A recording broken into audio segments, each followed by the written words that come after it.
네, 여러분 안녕하십니까? 저는 국립목포대학교 도서문화연구원에서 온 홍선기 교수입니다. 오늘 HK 성과확산센터에 초청을 받아서 강의를 하게 되었습니다. 저의 오늘 주제는 섬생물문화 다양성입니다. 저희 연구원이 HK 사업을 지속하면서 주로 섬과 바다의 문화와 생태, 자연의 여러 가지 이치에 대해서 연구를 진행해 오고 있습니다. 잠깐 저의 소개를 해드리도록 하겠습니다. 저는 세계생태학회 전 상임이사를 맡고 있었고요.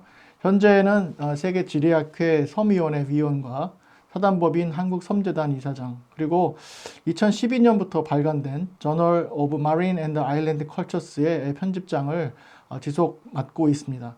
오늘의 주제 섬생물문화 다양성 강의를 시작하도록 하겠습니다. 자, 우선 섬이란 무엇인가에 대한 첫 번째 주제가 되겠습니다. 이 사진들은 제가 줄곧 조사를 진행해 오고 있는 인도네시아의 섬들인데요. 여기 뭐 다양한 문화와 그 생태, 그 다음에 사람이 살고 있는 여러 가지 그런 정체성에 대한 부분들에 대해서 저희가 함께 지금 고민을 해 오고 있습니다. 섬은 우리 역사적으로, 인류사적으로 굉장히 중요한 역할을 해왔습니다. 바다의 여러 가지 해양력을 확장하기 위한 가장 중요한 거점으로서 섬을 확보하는 것이 중요한 역할을 했었고요. 우리 그리스 로마 시대의 신화에서부터 시작해서 한반도의 여러 주변의 정세에 이르기까지 인류 문명과 문화의 흥망성쇠를 좌우했던 그 가운데에 바로 섬이 있다는 사실을 우리는 잊을 수가 없습니다. 지금도 우리 한반도를 중심으로 해서 뭐 대만도 그렇고요. 또 독도도 그렇고 또 뭐 여러 가지 그 주변의 상황들이 바다를 중심으로 벌어지고 있는 그런 사실을 봤을 때 섬은 반드시 우리 영토로서 지켜야 할 중요성을 갖고 있다. 이렇게 얘기할 수 있겠습니다. 섬은 또한 생태 환경에 굉장히 중요한 곳입니다. 어떤 사람들은 섬이 세계 지속 가능성 연구의 모델이고 곧 실험실이다라고 이렇게 지적을 하고 있습니다. 여러분들 잘 아시겠습니다만 이스터 섬의 그 설화를 잘 알고 계실 겁니다. 우리가 전설로만 알고 있지만 그 전설을 밝히면서 그 속에서 일어났던 여러 가지 그 사실들을 확인할 수가 있습니다. 인구가 증가함으로 인해서 자원을 착취하고 그럼으로 인해서 자연과 더불어 공존해 왔던 인간의 문명이 결국은 사라져갔던 그러한 그 뼈아픈 그 교훈을 우린 이스터 섬을 통해서 바라볼 수 있고요. 지금 우리 전 지구가 겪고 있는 여러 가지 그 지속 가능성을 추구하지 못하는 지금 사회에 대한 부분들도 바로 섬을 통해서 이해할 수가 있습니다. 현재 섬은 물론 바다도 마찬가지입니다만은 기후 위기와 여러 가지 그 사회 경제적인 그런 변화에 노출되어 있습니다. 과거에도 뭐 기후 위기 있었고 사회 변화가 있었습니다만 최근에 여러 가지 상황들이 굉장히 급변하고 있다는 사실은 아마 여러분들도 잘 알고 계실 거라고 생각합니다. 인구는 과거에 비해서 지금 거의 80억이 가까워오고 있습니다. 그만큼 먹어야 할 식량 자원이 필요한 지금 상황이죠. 그 식량 자원을 바로 어디서 구하겠습니까? 바로 육지 아니면 바다라는 생태계가 기본이 되겠습니다. 바다 생태계의 자원을 풍부한 건 아니겠죠. 한정되어 있습니다. 그거를 차지하려고 하는 세계 열강들의 노력이 얼마나 심할 것인가 하는 것은 앞으로 인구가 증가하고 또 기후 환경이 악화될수록 더욱더 치열해질 것이라 저는 믿습니다. 우리나라도 마찬가지입니다만 전 세계 섬국가에서 가장 중요한 지금 이슈가 되고 있는 부분이 해수면 상승입니다. 우리나라도 연간 3mm의 평균 3mm의 해수면이 상승되고 있습니다. 3mm면 사실 뭐 그렇게 큰 숫자가 아니라고 이렇게 생각할 수 있습니다만 이것이 쌓이고 수십 년이 가다 보면 서남해안 일대에 침수되는 그런 지역들이 상당히 많이 늘어날 것이라는 것은 뭐 불을 보듯 분명합니다. 태평양 지역이나 인도양 지역의 많은 섬 국가들이 지금 해수면 상승에 시달리고 있습니다. 잘 아시는 투발루라든지 여러 나라들이 지금 현재 몰디브라든가 이런 나라들이 지금 현재 이런 해수면 상승에 노출되어 여러 어려움을 호소하고 있습니다. 자, 간단하게 우리 섬에 대한 이야기 좀 더 진행해 보도록 하겠습니다. 섬은 어떻게 만들어질까? 제가 사진을 하나 이렇게 얻어왔는데, 물론 이제 이거는 그 구글에서 받아온 사진이 되겠습니다만, 도쿄에서 약 1000km 정도 떨어진 오가사와라라고 하는 제도가 있습니다. 여기는 이제 세계유산으로 지정된 섬인데요. 그 옆에 니시노미야라고 하는 그 섬이 있는데, 그 섬에 바로 또 옆에 아주 새로운 섬이 생겼습니다. 여기 사진에서 보시는 바와 같이 2013년에 화산이 폭발하면서, 그러니까 바닷속에 있는 화산이 폭발하면서 조금씩 그 이제 땅이 융기되면서 그 뭐랄까요, 화산의 그 용암들이 이제 해수면으로 올라와서 그것이 퍼지고 이렇게 해서 이제 섬이 이렇게 만들어졌습니다. 현재도 계속 이렇게 진행되고 있다고 이야기를 하고 있습니다. 자, 우리나라에 여러 섬들이 있습니다만 우리나라에도 화산으로 된 그런 섬들이 있습니다. 울릉도라든가 아니면 제주도라든가 이런 섬들이 있겠죠. 이건 아마 여러분들 아마 교과서를 보시면은 다 나오는 이야기입니다만은 그 판기아 이론 혹시 아마 기억을 하실 겁니다. 왼쪽에 5개의 지구가 이렇게 있는데요. 판기아라고 하는 약 2억 2,500만 년 전의 시대부터 시작해서 이렇게 해서 시대별로 해서 현재에 이르기까지 지금 현재 약 6,500만 년 전의 모습에서부터 시작해가지고 5대양의 6대주가 이렇게 현재의 모습을 갖춰지게 이렇게 돼 있습니다.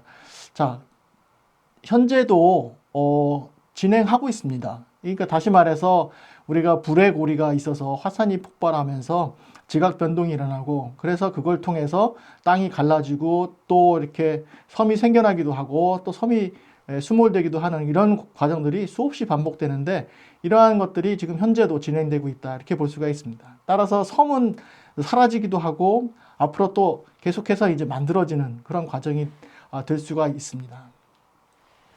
섬이 일단 만들어지면은 거기가 중요한 서식처가 되기 때문에 또 많은 생물들이 이제 이동하게 되는데요.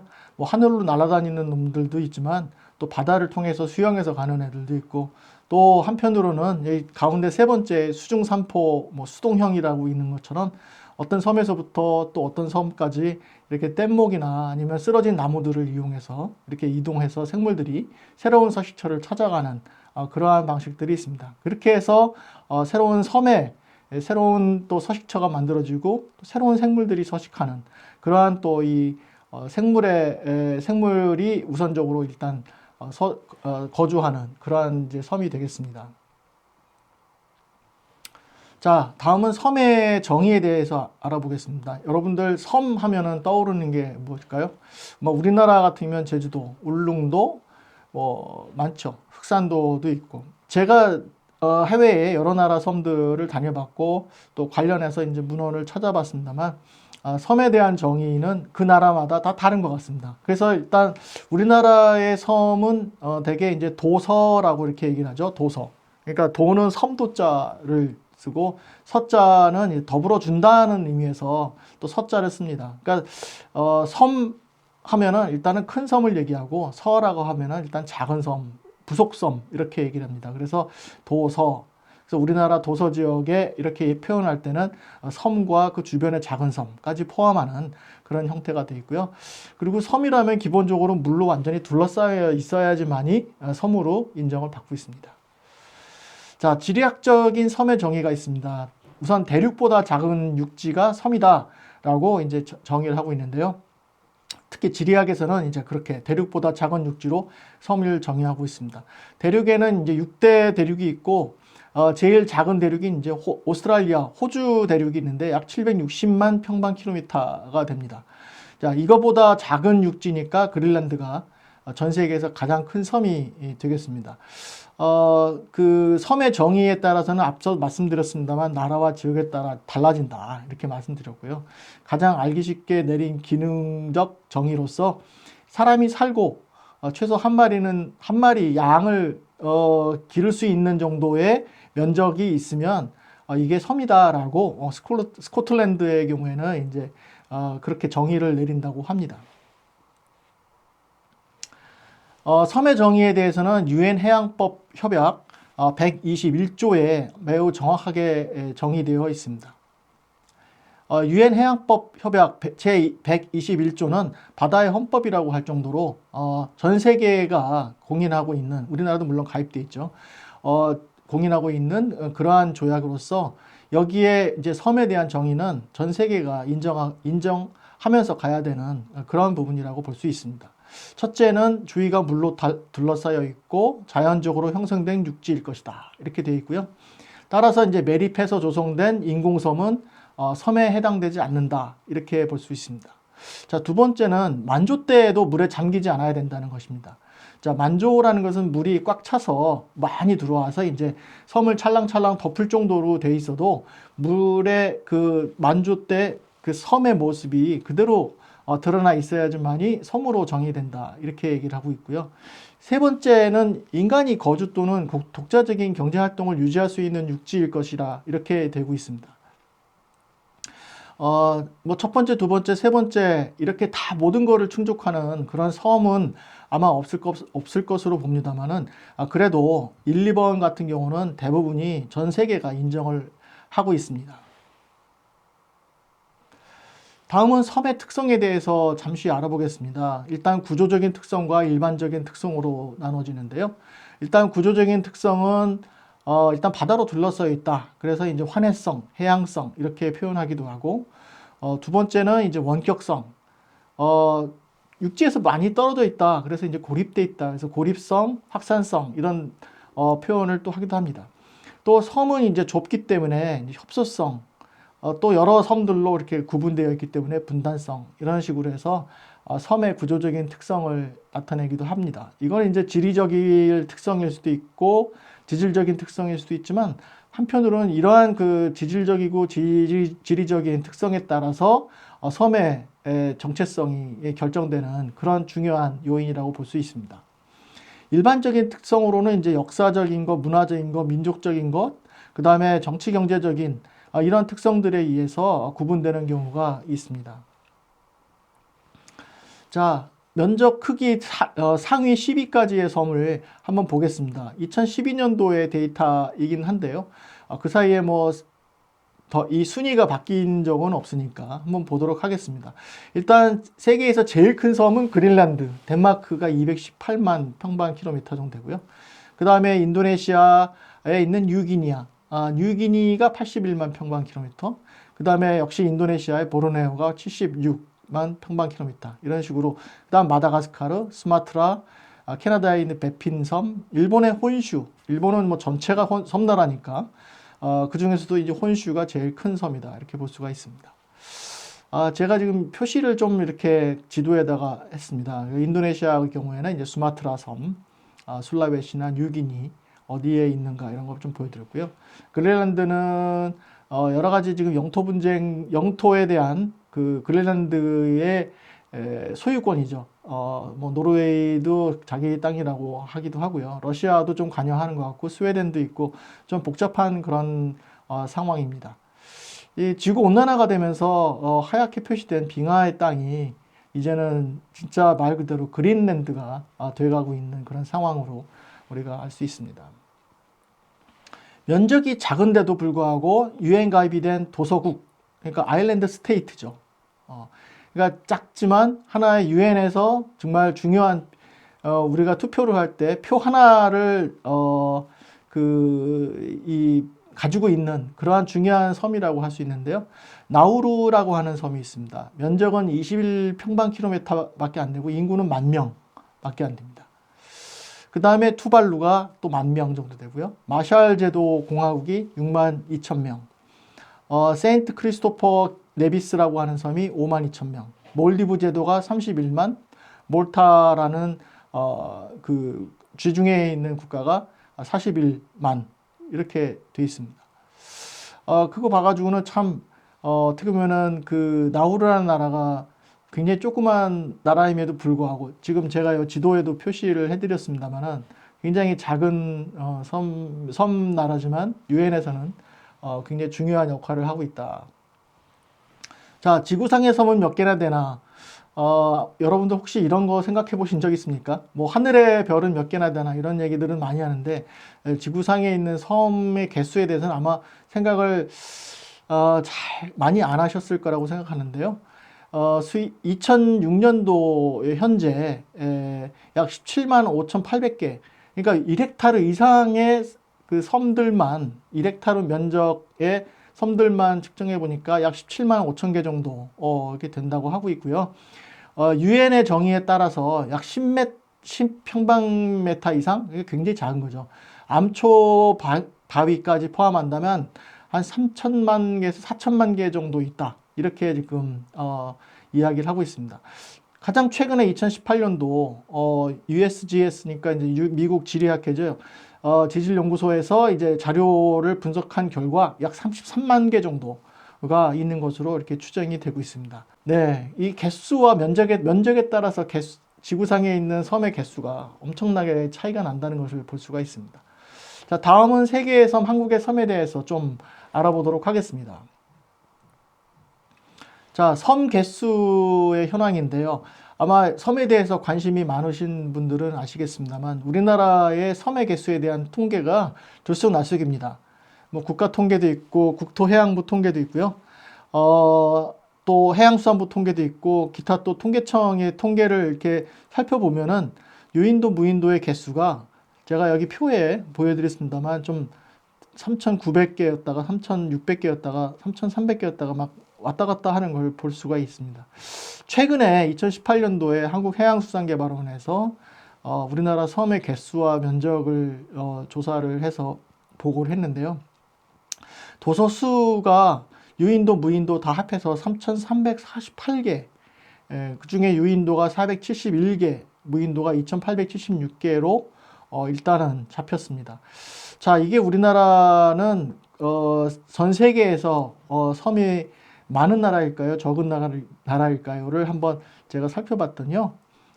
일단 가장 섬이 많은 나라는 스웨덴입니다. 스웨덴은 이제 빙하가 있었고 그 빙하가 녹아내리면서 결국 이제 내수면에 있는 섬까지 다 포함하게 되니까 이런 숫자가 나오게 되는데 일단은 뭐 우리가 바다로 둘러싸여 있는 섬뿐만 아니라 섬 자체를 다 놓고 봤을 땐 스웨덴이 가장 섬이 많은 나라로 이렇게 되어 있습니다.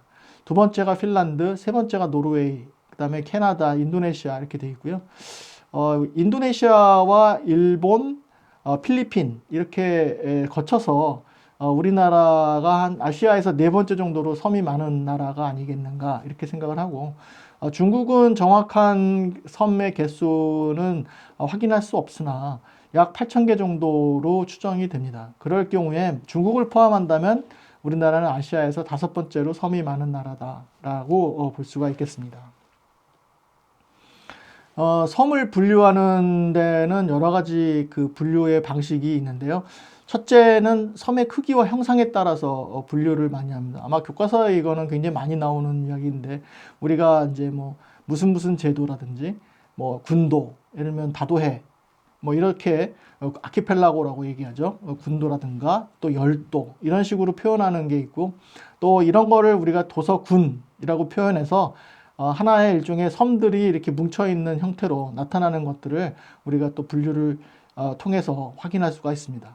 그 밖에 뭐 우리나라는 없습니다만은 태평양 지역에 투발루라든지 키리바시라든지 굉장히 그 화산 폭발로 인해서 만들어진 그러한 섬들이 대개 환초의 형태로 존재하고 있고요.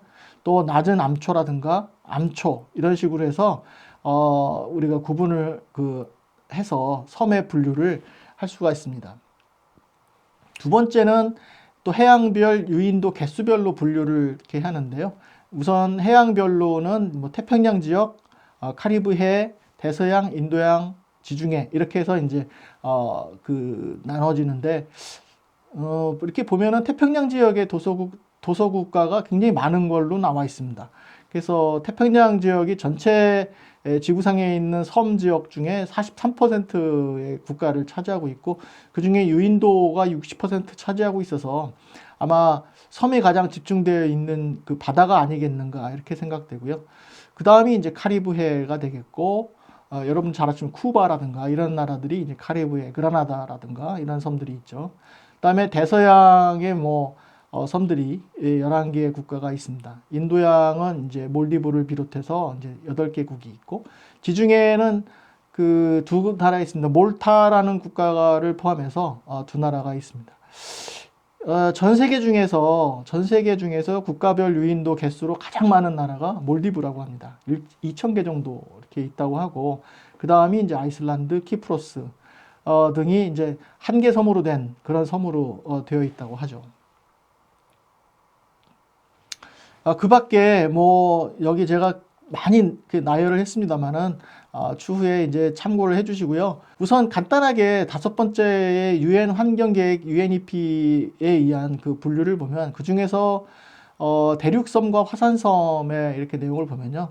우리가 제주도 하면은 이렇게 제주도 한라산이 있으니까 화산 폭발로 생겼다라고 생각하지만, 실제적으로는 대륙과 붙어 있는 그런 섬으로 우리가 알려지고 있습니다. 대만도 마찬가지.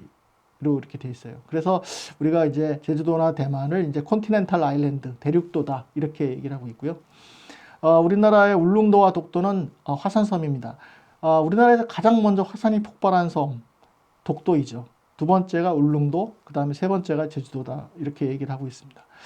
네, 그 밖에 또 섬의 분류를 보시면 여러 가지가 있습니다만, 앞서 이제 말씀드렸던 것은 이제 유엔 환경계획의 이제 섬 분류에 의한 그런 분류로서 지금 현재로는 세계의 모든 섬의 분류를 하는 그런 연구자들의 데이터를 가장 많이 신속하게 받아서 분류하는 그런 그 일종의 섬의 포탈로서 전 세계 섬의 포탈 역할을 하는 그런 곳이다 이렇게 볼 수가 있겠습니다. 간단하게 사진으로 좀 보여드리겠습니다. 환초 앞서 말씀드렸죠. 화산 폭발의 지각에 있는 바다 속에 있는 그런 화산이 폭발하면서 지각 변동으로 나타난 그런 섬들인데요. 주로 이제 산호초들이 굉장히 많이 있는 그러한 얕은 섬이 되겠습니다. 기리바시, 일명 타라와라는 섬인데 2차 대전 때 굉장히 미군이 일본이 점령한 섬들을 이제 극복하면서 회복하면서 굉장히 치열한 전투가 벌어졌던 그런 곳이 되겠고요. 여기는 테티아로 아톨이라고 해서 프렌치 폴리네시아에 있는 섬이 되겠습니다. 산호초로 둘러싸여 있는 그런 섬이죠. 굉장히 아름답죠. 다음에는 우리가 섬을 분류할 때 이제 높은 섬과 낮은 섬이 있습니다. 앞서 여기 제가 잠깐 보여드렸던 이런 그 프렌치 폴리네시아에 있는 그런 환초의 경우에는 이제 낮은 섬의 대표적인 섬이라고 한다면, 그 외에 이제 높은 섬이 되겠습니다. 저지대 섬은 앞서 얘기했지만 굉장히 좀 정주하기가 어렵죠. 사람들이 일단 산이 높아야 물이 뭐 골이 깊고 물도 좋다고 이렇게 얘기를 하지만 낮은 지역의 섬은 일단 지하수를 쓸 수 있는 역량이나 여러 가지 그 토양도 부족하기 때문에 정주하기가 굉장히 어려운 그런 곳이 되겠습니다. 주로 이 지도에서 보시면 이제 미크로네시아라든가 그 아래 이제 폴리네시아 태평양 지역의 이런 섬들이 되게 저지대의 섬, 로우 아일랜드로 이제 표시가 됩니다. 여기 이제 그 멜라네시아 같은 경우는 이제 하일랜드인데요. 예, 미크로네시아는 이제 로우랜드고요. 예, 앞서 이제 이렇게 산이 많고 산이 많으면 강도 있고 하천도 있으니 주변에 이제 정주 환경들이 굉장히 활발하게 생성이 되지만 로우 아일랜드 같이 이제 미크로네시아 같은 경우는 대개 이렇게 낮은 환초로 되어 있어서 사람들이 잠시 머물고 뭐 휴양을 하는 거는 가능하나 완전히 여기서 정주 활동을 하기에는 굉장히 부족한 자원이다 이렇게 볼 수 있습니다. 여기도 이제 폴리네시아 앞서 말씀드렸던 그런 로우 아일랜드, 물론 멀리 조금 산이 이렇게 보입니다만은 저 정도 가지고는 사람이 정주하기엔 이제 부족한 면적이 되겠죠. 자, 다음은 이제 고유종 생물 다양성 분류의 생물 다양성에 따른 이제 섬 분류가 되겠는데 1990년에 나온 데이터가 되겠습니다. 전 세계적으로 가장 고유종이라고 한다면 다른 지역이 없고 꼭 이 지역에만 있는 생물이 있다는 뜻인데요. 그런 종이 가장 많은 곳이 어딜까라고 따져봤을 때 마다가스카르가 역시 세계 최고로 고유종이 많은 곳으로 알려져 있고, 뉴기니, 그 다음에 쿠바, 뉴칼레도니아, 자메이카, 모리셔스, 푸에르토리코 이런 식으로 이제 돼 있습니다.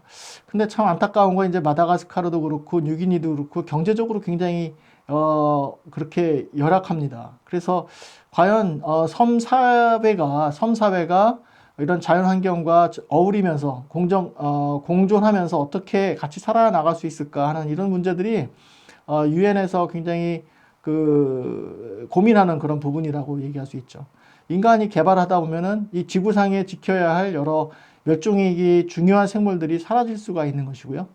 또 그런 멸종위기 동식물들을 지켜야 하면 한편으로는 인간이 불편한 그러한 생활이 되겠죠. 그래서 이런 것들을 어떻게 지속 가능하게 우리가 살아갈 수 있을까 하는 그런 지속 가능성에 대한 문제에 대해서 여러 고민들을 많이 하고 있습니다.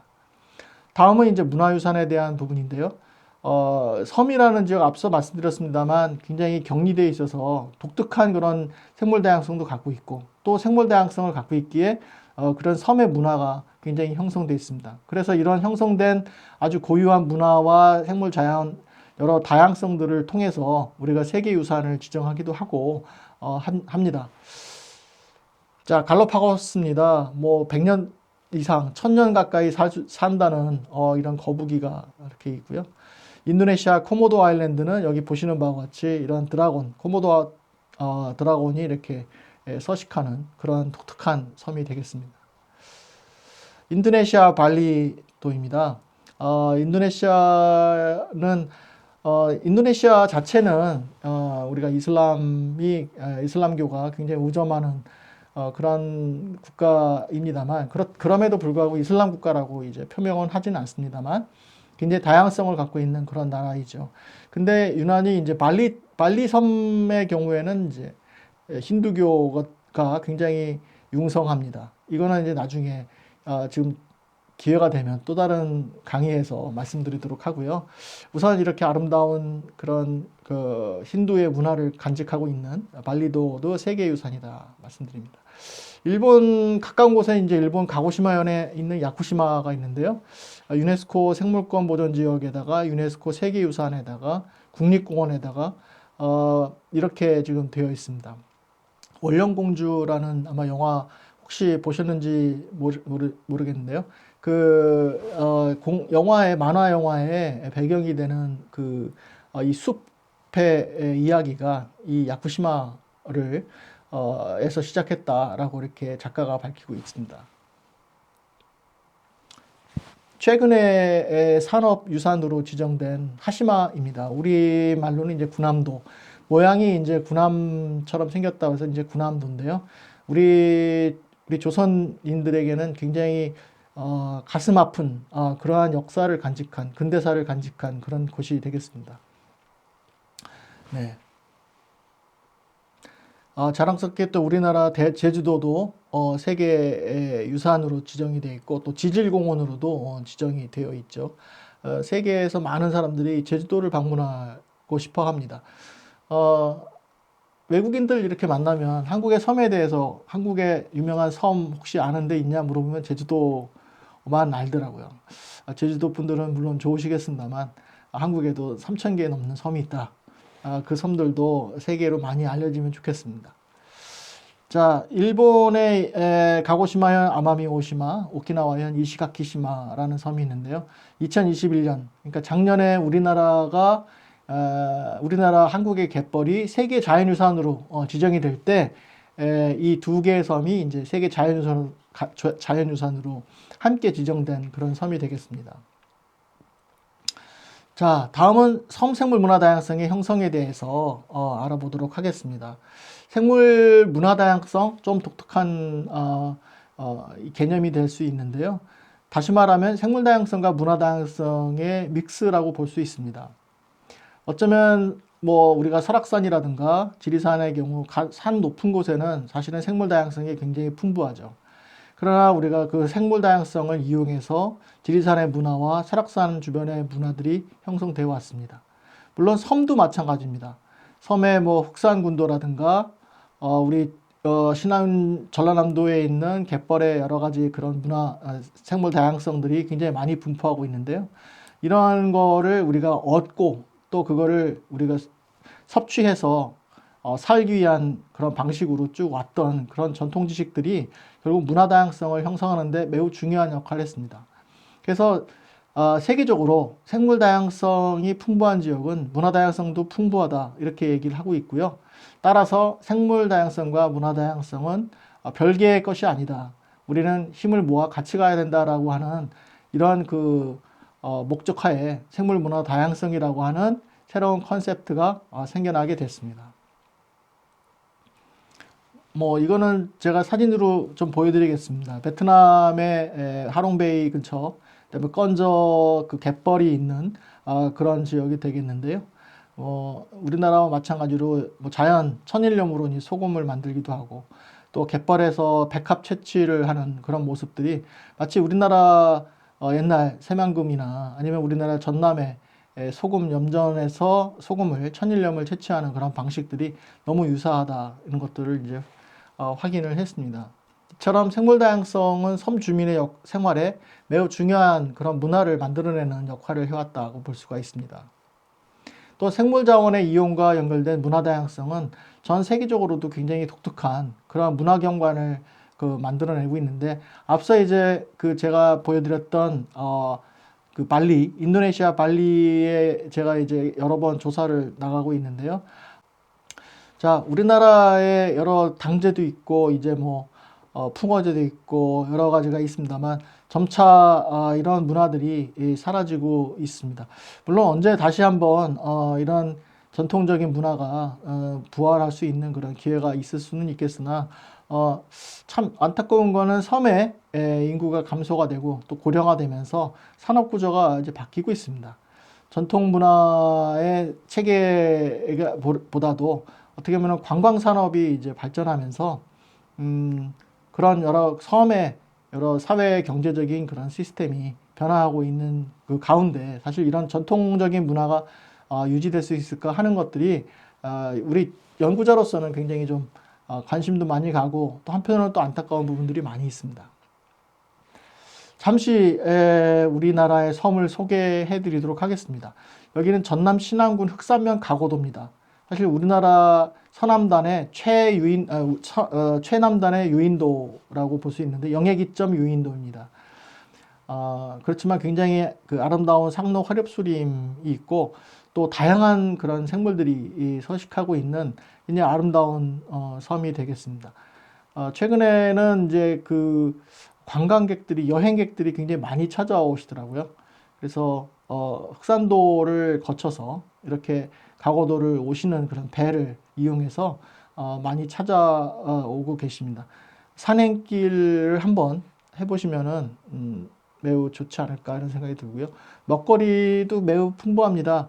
또 때를 맞춰서 가다 보면 여러 가지 어업 활동을 하시는 어민들의 여러 활동들을 이제 보실 수가 있고 또 신선한 그런 생선회라든가 아니면 맛있는 음식들을 드실 수가 있습니다.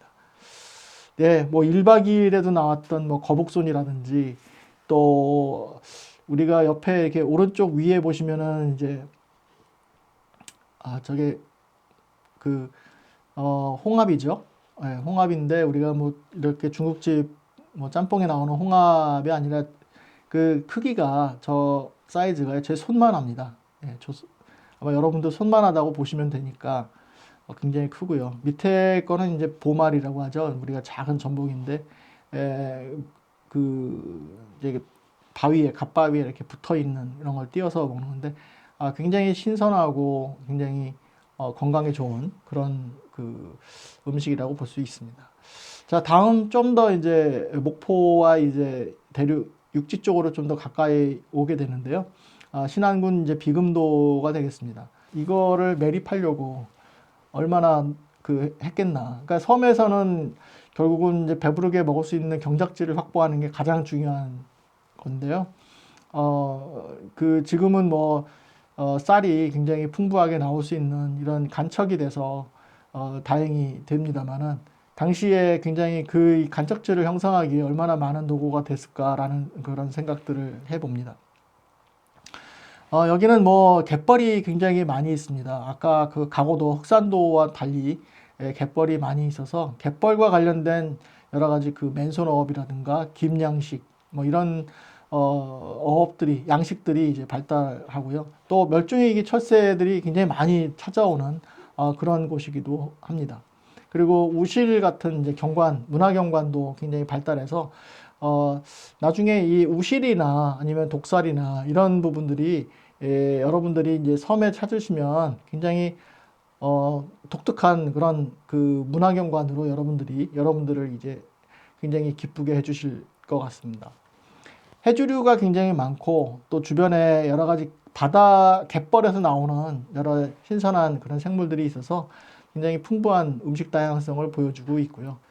자, 이 서남 해안은 조수간만의 차가 굉장히 심하기 때문에 그런 조수간만의 차이를 이용한 전통적인 어로 방식이 굉장히 발달했는데 이걸 우리는 독살이라고 얘기합니다. 물 빠질 때 물이 들어올 때 고기가 같이 따라서 들어오기 때문에 그 사이에 이제 돌담을 쌓으면 들어온 고기들이 썰물 때 빠져나가지 못하고 이 돌담 안에 이제 갇히게 되는 것이죠. 그러면 이제 물이 빠진 다음에 사람들이 거기 들어가서 고기를 짚고 이렇게 하는데 이러한 그 독살, 뭐 석방염 이런 문화는 우리나라에만 있는 건 아닙니다.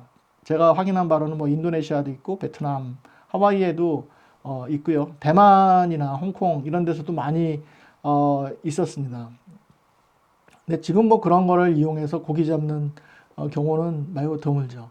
어쨌든 이러한 전통적인 어로 방식은 당시에 이제 그쪽에 사셨던 어민들, 주민들이 자원을 굉장히 아끼면서 지속 가능하게 활용하기 위한 하나의 방식으로서 탄생한 그런 전통 지식이 아니었을까 이렇게 생각을 합니다.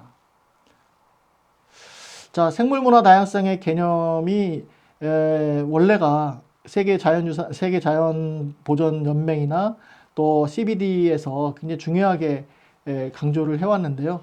저는 이 개념을 이제 섬으로 확산하려고 노력을 해왔습니다. 그래서 그 IUCN과 유네스코 또 CBD하고 노력을 해서요. 2012년에 세계자연보전총회 우리나라 제주도에서 개최했을 때 섬 생물문화 다양성이라는 그 개념을 정리를 했고 이거를 통해서 발의안을 제출을 한 적이 있습니다. 요게 이제 그 당시 이 사진의 모습인데요.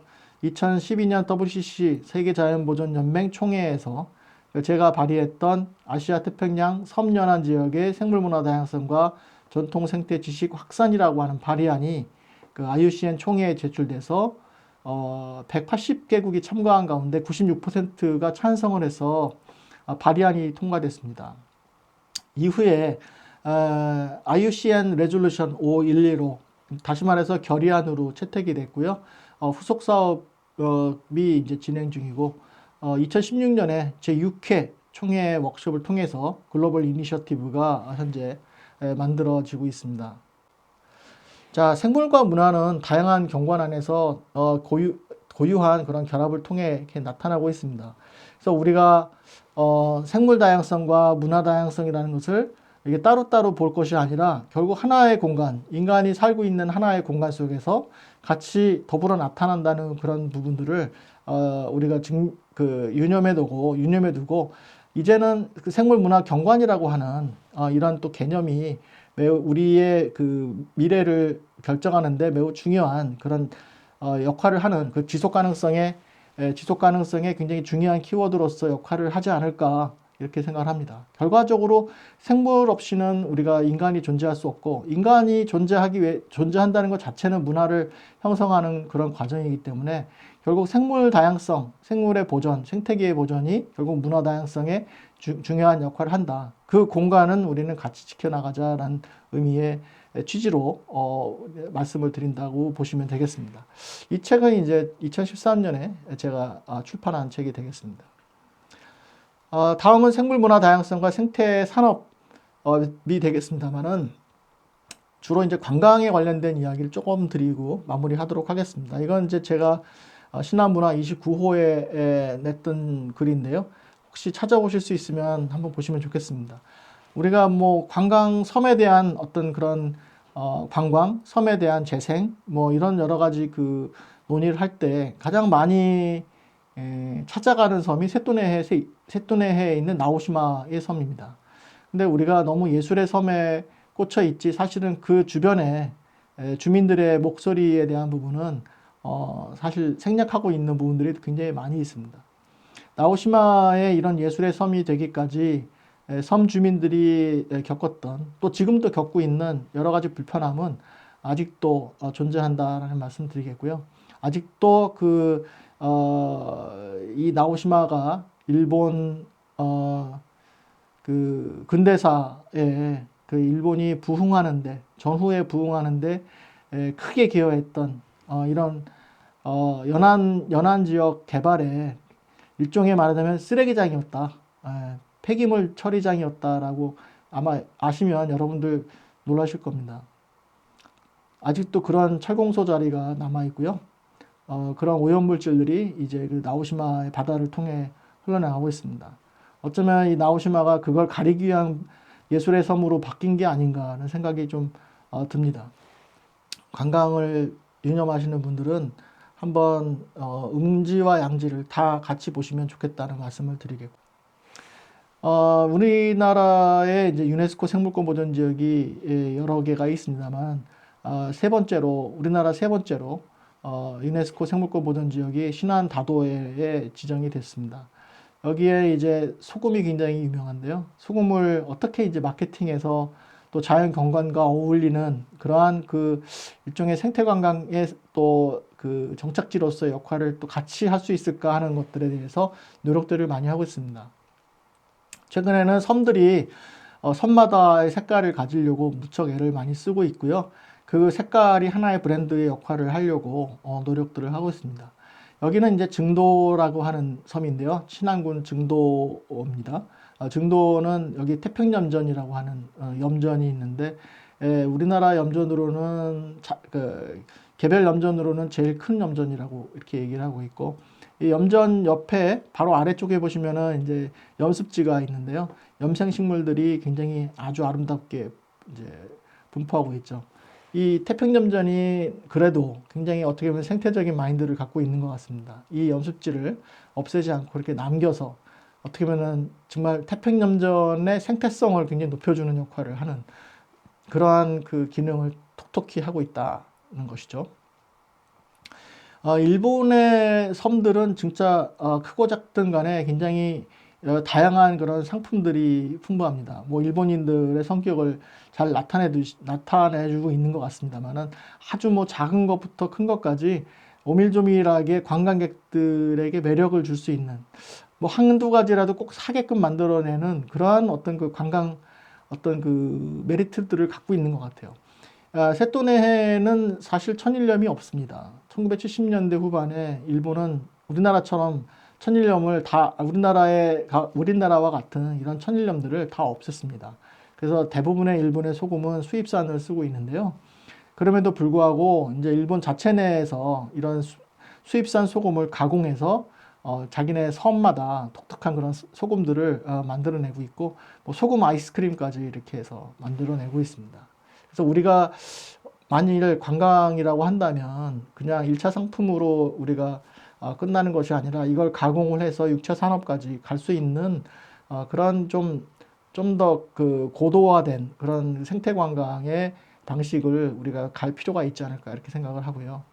일본에는 특히 이제 이런 섬들의 어떤 그런 산업들을 부흥시키기 위한 여러 가지 그런 장치들이 많이 있고요. 국가적으로 또 지원도 많이 하고 있는데 그 중에서 하나가 이제 세토우치 아트 페스티벌이라는 게 있습니다. 이거 이제 일본 세토네에 이제 섬들이 있는데 그 섬들을 중심으로 해서 여러 가지 이제 예술 축제를 하는 그런 곳이 되겠는데 이런 게 이제 폐쓰레기죠. 바다에서 나온 여러 가지 폐쓰레기로 만든 이제 생선이 되겠습니다만 이게 한번 뜨고 나니까 또 우리나라 여러 섬들이 또 이걸 벤치마킹하는 곳들도 많이 있더라고요.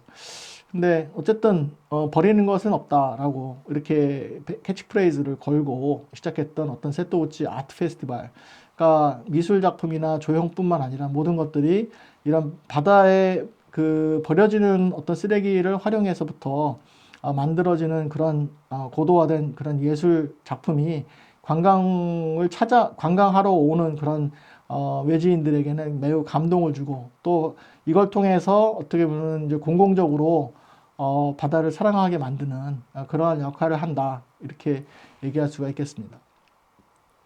제가 지금까지 말씀드린 거 간단하게 이제 참고 문헌은 뭐 저의 책을 비롯해서 몇 개 있으니까 한번 살펴보시면 되겠고요. 다음은 이제 몇 가지 간단하게 저희 HK 사업에 대해서 좀 말씀드리도록 하겠습니다. 도서문화연구원이 2009년부터 2019년까지 HK 사업을 했고요.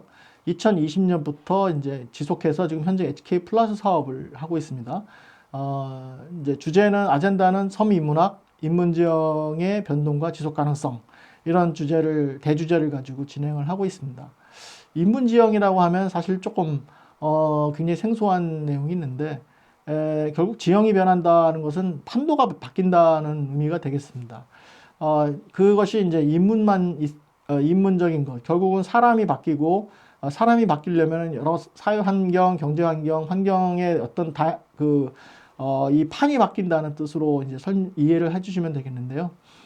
그것이 나타나는 그 변화하는 주체는 과연 무엇이고, 그 다음에 그것이 어떤 방식으로 나타나는가, 또 미래는 어떤 방식으로 이게 새롭게 그 인문지형이 재편될까 하는 것들에 대해서 관심을 가지고 논의하고 있습니다.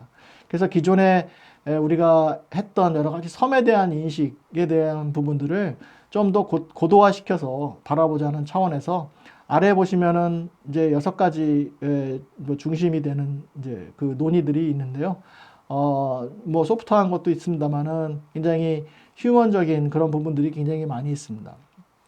특히 기후 위기 관련해서 재해와 재난이 이제 뭐 굉장히 많이 생기고 있는데, 그 중에 결국은 재해 재난을 가장 많이 받는 곳이 이제 도시도 있고 전국 한반도 전체가 있습니다만, 극복하는데 아마 더 힘든 지역이 섬 지역과 연안 지역, 도서 지역이 아닐까, 이렇게 생각을 합니다. 특히 태풍이 왔을 때를 말씀드리는 건데요.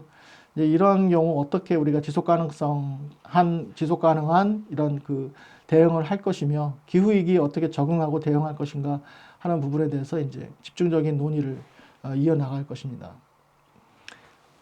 전체적인 프레임은 이렇게 짰습니다. 그러니까 인생망이라고 하는 그 사람과, 그다음에 생태계, 그다음에 네트워크라고 하는 세 개의 어떤 그 큰 프레임 속에서 서로 연동하면서 이제 연구를 진행하고 있습니다. 그래서 섬 인문지식 연구팀과 섬 생태문화 다양성 연구팀, 섬 네트워크 연구팀이 각각의 큰 주제들을 가지고 접근을 하고 있으며, 이 세 개 연구팀이 따로따로 움직이는 것이 아니라 앞서 말씀드렸듯이 인문지형이라고 하는 거대한 어떤 그 아젠다를 중심으로 해서 같이 논의하고 협력하면서 나가는 그런 시스템으로 진행을 현재 하고 있습니다.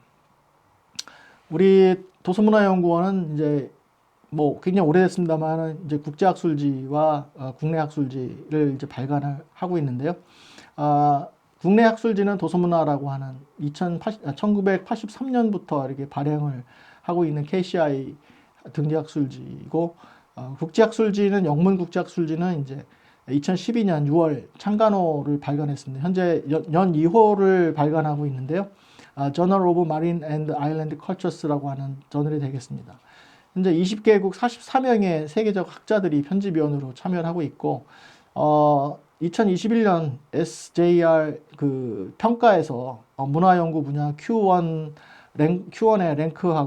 랭크가 된 굉장히 그 우수한 그런 논문이 되겠습니다. 문화연구, 동아시아의 혹시 도서연안 관련된 그런 정책이나 문화연구 또는 여러 공동체 연구, 이런 부분들에 대해서는 언제나 환영을 합니다. 그래서 저희 국제학술지 또는 국내 학술지를 많이 애용해 주시면 좋겠습니다. 참고로 제가 이 국제학술지 편집장을 지금 창간호부터 맡고 있으니까요. 저한테 연락 주시면 제가 즉각 그 반응을 하도록 하겠습니다. 예, 끝으로 이제 올해도 8월 8일 뭐 지났습니다만 8월 8일이 섬의 날 날입니다. 우리나라 전 세계 최초의 섬의 날이 1919년에 이제 제정이 됐는데요. 국가기념일 제정 필요성에 대해서 아마 누구보다도 우리나라에서 제가 제일 먼저 제기를 했습니다. 혹시 그 환경데일리라고 하는 그 인터넷 그 신문인데요. 거기에 기고를 한번 찾아보시면 이 섬의 날의 제정 필요성에 대한 이야기가 쭉 나오고 있습니다. 네, 이것으로 제가 섬 생물 문화 다양성이라고 하는 오늘의 주제를 가지고 간단하게 여러분들 만났습니다. 앞으로 잘 부탁드리겠습니다. 오늘 고맙습니다.